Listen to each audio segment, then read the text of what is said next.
Ito yung tinatawag na famous Oton diggings. Dito sa skeletal remains, may nakatakip sa kanyang mata at ilong na gawa sa ginto, yari sa ginto. Ito po ay nagsisignify na sophisticated na ang kultura ng mga ninuno natin bago pa man makarating ang mga mananakop na Kastila. Dahil ito pinaniniwalaan na artifact mula noong late 14th century and early 15th century. Na ito po'y nahukay na isang bata na magtutukod ho sana ng kanyang bamboo pole. At nang madiskubrihan na meron siyang nakitang skeletal remains na may ganitong itsura, may mga kasama, may mga kasamang mga earthenwares, pinagkaguluhan siya ng mga taga roon. At napadaan nga itong si Mrs. Lourdes de Lota na idinulog naman ang issue na ito sa ating mga kilalang mga archaeologists tulad ni mga kilalang archaeologists hanggang F.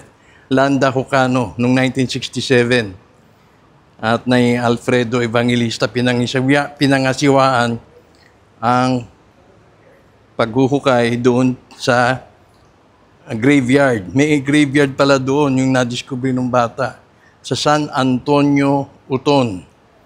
Itong trade wares indicated from China of late 14th and early 15th centuries. So yung yung death mask at itong mga potteries na nakikita na kasama ng patay. May bracelet pa. May bracelet pa siya. At meron din itong gold plug doon sa kanyang tenga. So yung mga openings, kasi noon sinasabi dyan daw lumulusot Lusutan daw yan Tinatakpan. Pero ito wala siyang cover doon sa bibig. Sa mata, sa ilong at sa tenga. Yung sa bibig, wala nang nakita. So dito sa bungo, makikita may mga bungi ho siya. May mga bungi na ho siya.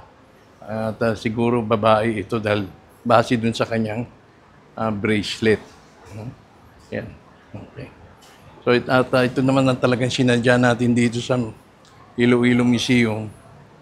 Dahil yung gold coverings nung skeleton ay magbibigay ho ng mga pahiwatig na tayo ay mayaman sa ginto, na tayo ay may paniniwala sa life after death ng ating mga ninuno na hindi impluwensya